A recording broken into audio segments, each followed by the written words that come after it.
Buenas noches y bienvenidos a las 5 de las 7. El día de hoy tuvo lugar una sesión del Consejo de Ministros, después de la cual, como era habitual antes, hubo una conferencia de prensa protagonizada por el primer ministro Guido Bellido, en el curso de la cual dio también ocasión al ministro de Salud a que haga algunas explicaciones y que adelante algunas cifras respecto a la situación del coronavirus en nuestro país. Conversaremos sobre este tema después con un especialista del Instituto Nacional de Salud, pero comenzamos tratando de comprender el significado político que debemos atribuir a la salida del ahora ex canciller Héctor Béjar. Para eso hemos invitado a Fernando Vivas, columnista del diario El Comercio, quien ha publicado un artículo con un título siempre muy bien escogido, La primera cabeza que rueda. Y se refiere naturalmente a la cabeza de Héctor Béjar, que ha sido separado de su puesto en la Cancillería. Muy buenas noches, Fernando Vivas. Buenas noches, Fernando. Bueno, usted trata de explicar en su columna de hoy en El Comercio a quién debe ser atribuida esta decisión y deja la sensación de que se están disputando la autoría de esta decisión de sacar del gabinete a Héctor Béjar varias personalidades diferentes que no necesariamente tienen relaciones armoniosas. Ciertamente, no solo el problema es que no está claro para nosotros los ciudadanos cómo se toman y quiénes toman las decisiones en Palacio de Gobierno, sino que son decisiones que no tienen la debida firmeza, porque fuimos testigos luego de varios días en que el canciller venía siendo golpeado con declaraciones que había hecho en el pasado, pero hubo una que fue el remate difundida por Panorama en que habla del terrorismo empezado por la Marina, y entonces el lunes estuvimos viendo en varios medios, ustedes lo tuvieron al ministro de Defensa, Ayala, estaba como una suerte de componedor, ¿no? Él como ministro civil tratando de alimentar a los militares con un canciller del que esperábamos algunas disculpas y unos descargos de relativizar su frase. Eso no se llegó a producir.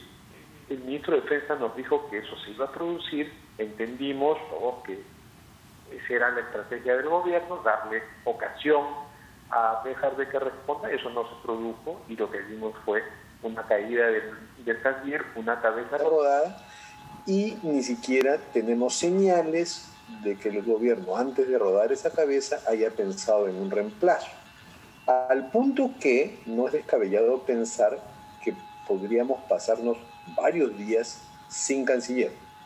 Sin que eso signifique que la Cancillería esté acéfala, porque ahí hay un cuerpo diplomático muy organizado que puede hacerse cargo perfectamente de la situación. Hay un vicecanciller, Chávez Basagoitia, que podría hacerse cargo.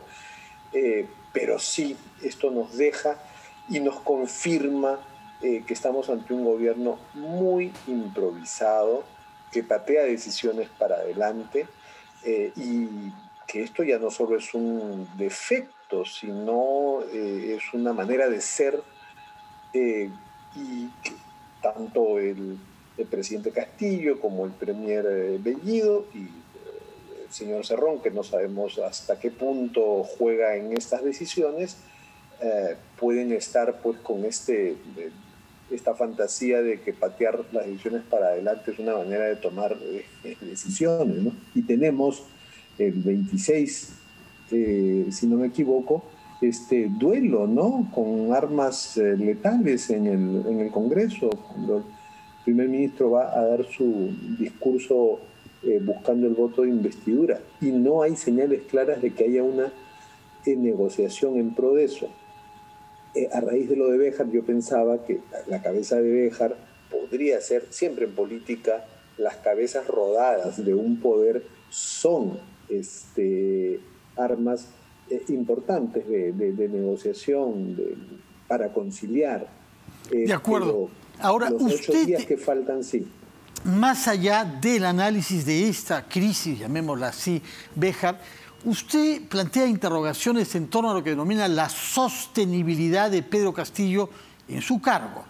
Y la afirmación de fondo es: no tiene la sostenibilidad garantizada al interior de Perú Libre, tiene que buscarla afuera. Y compara esta necesidad que usted le atribuye a Pedro Castillo con lo sucedido con Alberto Fujimori y con Ollanta Humala. ¿Puede explicar, por favor, para los que no hayan vivido los hechos o no lo tengan claro, por qué es que asocia esta búsqueda de sostenibilidad fuera del partido con el que fue elegido? ¿Por qué lo compara en los procesos de Alberto Fujimori y Ollanta Humala? Porque fueron presidentes, en el primer caso Fujimori, muy parecido a este, que fue un outsider que nos agarró por sorpresa, que no tenía planes claros y que los llenó justamente con los planes de su adversario, ¿no? Este caso es distinto y en lo político más próximo a Humala, porque sí, es alguien que entra con un plan bastante radical, pero no tiene los cuadros, no tiene la preparación y la tiene que buscar en aliados, ¿no?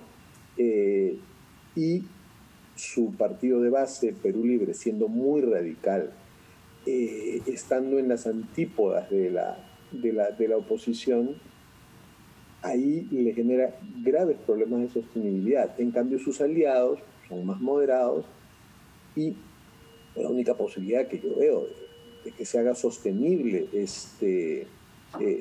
Castillo es que modifique su base de poder y que se entregue a los aliados que tienen los cuadros técnicos, ya se los están prestando, ¿no? Me refiero al señor Franque, por ejemplo, o el Salud del señor Ceballos, que no es de Perú Libre. Hay otra posibilidad que nos la ha abierto para el análisis el propio Cerrón, que ha decidido, antes de que lo haga su socio político principal, el presidente ha decidido pues dar entrevistas y salir a hablar. Y si se le analiza bien, hay cierta morigeración en el discurso de Cerrón, con lo que podría estarnos dando la señal que él está dispuesto a acompañar a Castillo en un giro hacia cierta moderación antes que ser reemplazado por los nuevos aliados de Castillo. También hay un asunto allí de supervivencia y de poner pues esa estrategia, que no es ni siquiera una estrategia, ¿no? Que es una bravuconada, una intuición de que eso puede funcionar, que al final la calle me va a sostener y haremos la revolución, pues, ¿no? Que para eso estamos, ¿no? El poder es para ejercerlo hasta las últimas consecuencias. Todas estas no llegan a ser estrategias, sino ideas, ¿no? Balbuceos de quien no ha tenido verdadera experiencia en el poder más allá del gobierno regional. Podría estar deponiendo esas ideas para tratar de acompañar, ¿no?, a Castillo en un giro hacia una... De acuerdo. Por otra parte, usted se refiere a la mesa directiva del Congreso como el centro político y que dice que sintoniza con la mayoría del país. Y en consecuencia, eso abre posibilidades de negociación con ese centro político para Pedro Castillo. ¿Tenemos indicadores de esto? ¿O más bien hay algunas señales de hostilidad también que vendrían de algunos de los partidos que forman ese centro político y a ese título están presentes en la mesa directiva? Tenemos que escucharlos mejor, ¿no? Hoy me he quedado con la idea y con la lista, el wish list de cómo los vamos a ir censurando del almirante Montoya, que por alguna razón le decimos almirante antes que congresista, ¿no? Ya ahí también hay una consideración bélica, ¿no? Ese animus belli, pues, del almirante, más que congresista, Montoya no puede ser la expresión de la oposición. Creo que está muy silenciosa la mesa directiva y las fuerzas políticas que componen la mesa directiva. Ellos tendrían que estar encarnando ese anhelo de paz y de concertación que estoy seguro que es mayoritario en el país, ¿no? Es lo que más o menos nos dan a entender las lecturas de las encuestas, ¿no? Que la gente está más por una agenda de reactivación económica, salud, educación, que la pelea por el poder, ¿no? Ya hemos tenido demasiado de eso. La polarización es más de los extremos.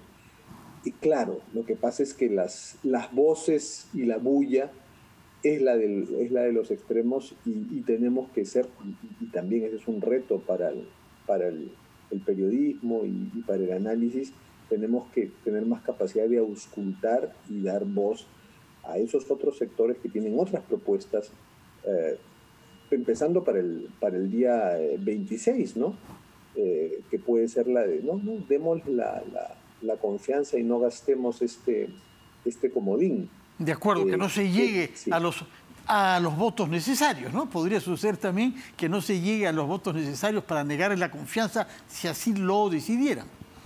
Sí, ya hay una bancada, por ejemplo, Fuerza Popular, que más o menos adelanta su opinión diciendo que, y estamos acostumbrados a que es una bancada radical, entonces ya las otras, pero tienen en el fondo la virtud de adelantar su opinión, entonces las otras ya pueden ir haciendo sus cálculos sabiendo que ahí ya hay un bloque de votos que van a ser contrarios a la confianza y entonces por lo tanto los otros tendrán una mayor razón e invitación para irse hacia el centro porque Fuerza Popular sin mayores tapujos está dispuesta junto con la Renovación Popular a ocupar ese extremo, ¿no? En ese sentido, digamos, son más transparentes. De acuerdo. Y transparencia sí necesitamos. Ahora, respecto de la posibilidad de evolución política del presidente Pedro Castillo, hay algunas condiciones que tienen que ver con su personalidad y no tanto con una estrategia política eventual. Usted destaca, por ejemplo, el tema del silencio. Van 3 semanas durante las cuales el presidente no ha dado entrevistas y no ha hecho declaraciones ni tomado posición sobre los grandes temas que tienen que ver con su gobierno. Y usted usa una expresión que es dura, es decir, advierte que si no toma las cosas con mucho cuidado podría convertirse en una especie de cosito con sombrero. La expresión es suya. Bueno, sí, o sea, ese es el riesgo. No quiero, por supuesto, adjetivar así tan temprano al presidente, por supuesto que no. Pero es un riesgo porque eso nos hace acordar que en el gobierno de Humala tuvimos, ¿no?, esta extraña cualidad o característica de poder bifronte, ¿no? Y ya pues con un socio político que sale a hablar con más claridad y con más volumen que el que tiene el presidente hoy, ya es un problema. Necesitamos oírlo, necesitamos saber cuál es su personalidad y no convertir esta idea de que el silencio puede ser estratégico. No es una estrategia, es una opción cómoda. Por ahora callo y ya veré qué me depara la coyuntura, pero no podemos acostumbrarnos a un gobierno que opere de esa forma, porque esa forma es insostenible. No van más de 20 y tantos días y ya hay una crisis que se resuelve renunciando a un ministro sin siquiera darle oportunidad de explicarse, sin utilizar lo duro que significa sacar a un ministro para negociar con la oposición, que eso sería interesante, ¿no? Por otra parte, ¿no tiene usted la sensación de que hay una especie de desconexión entre estas decisiones políticas, entre este juego político en las más altas jerarquías del Estado y la gestión pública y la gestión de los ministerios? Hay un conflicto nuevamente en el corredor minero, nuevamente en el Cusco. Hay ministerios cuyos ministros no han hablado, no se les ve, no se sabe si han nombrado a sus equipos. Es como si estuviéramos discutiendo sobre temas políticos desconectados de la acción pública. Sí, por eso ahí necesitamos ese centro y esa capacidad de análisis y de fiscalización y control político de esos ministerios que son los que más ejecución tienen. La Cancillería, Béjar ciertamente era un personaje con declaraciones inaceptables, pero la Cancillería funcionaba bien con él o sin él. A mí más me preocupa personalmente en ministerios como el de Transporte y Comunicaciones, de Vivienda, de Agricultura, donde hay gran ejecución de obras y donde el gobierno quiere poner también algunas balas, en el buen sentido, ¿no? ¿Qué esté pasando? Y sin embargo, la extrema oposición congresal está más con un ánimo macartista, ¿no? El de subrayar más la orientación política extremista de algunos ministros, eso le preocupa más que su capacidad de ejecución y de cómo funciona el cuerpo de sus ministerios. Entonces ahí ese serio problema de gestión. Y ya, visto desde el lado del gobierno y de la cabeza del gabinete, que es Guido Bellido, sí me preocupa que está pateando muchas cosas para adelante. Fue buen ejemplo el que pusiste del corredor minero, porque la primera acción de la que se jactó el premier Bellido fue resolver un conflicto, pero no lo resolvió, lo pateó para adelante. Así es, completamente. Ahora leía un informe de Sudaca, ni siquiera instaló unas mesas de diálogo que les puso una fecha. Entonces, entró a caballo, habló en quechua y le dijo a los comuneros presentes: ustedes están ahora en el gobierno. Es decir, como diciendo, ya no hay que protestar porque ustedes están en el gobierno. Y no cumplió con la instalación de mesas de diálogo. Fue un alarde de representación. Un señor de Chumbivilcas, Corilazo, ¿no? Como se le llaman los Chumbivilcas, entra y, bueno, sí, le creeremos porque es de los nuestros, es de acá, es nuevo en el gobierno, pero una cosa es representación y otra cosa es gestión, pues. Hay en este gobierno mucho afán de representación, pero muy poca gestión, ¿no? Esa ecuación virtuosa de la política, ¿no? Representación y gestión por el pueblo, no se está dando, ¿no? ¿Y cómo reacciona, según su percepción, la calle frente a estas realidades, tal y como las encuestas que se han publicado hasta ahora ponen en evidencia? A mí me da la impresión que hay dos fantasías. Estoy citando a alguien que escribió hace poco algo en INL, se me dio su nombre, pero ya hay dos mitos, uno de izquierda y uno de derecha, que creen que la calle va a sostener sus acciones políticas, ¿no? El gobierno que cree que finalmente si la oposición se pone muy dura y treja, la calle va a sostener a su primer gobierno del pueblo.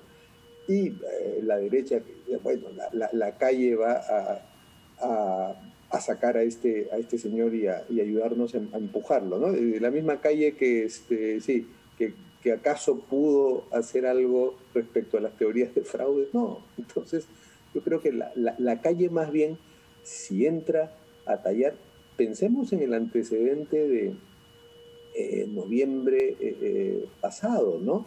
Que la calle entró con un espíritu de que se vayan todos, ¿no? No me gusta esto, no me gusta esta clase política, no me gustan los extremos. Entró con ese espíritu, pero dejó en el momento crucial, 15 y 16 de noviembre, ¿no? Que el Congreso resolviera con alguien nuevo, ¿no? La calle dijo ni Vizcarra ni Merino.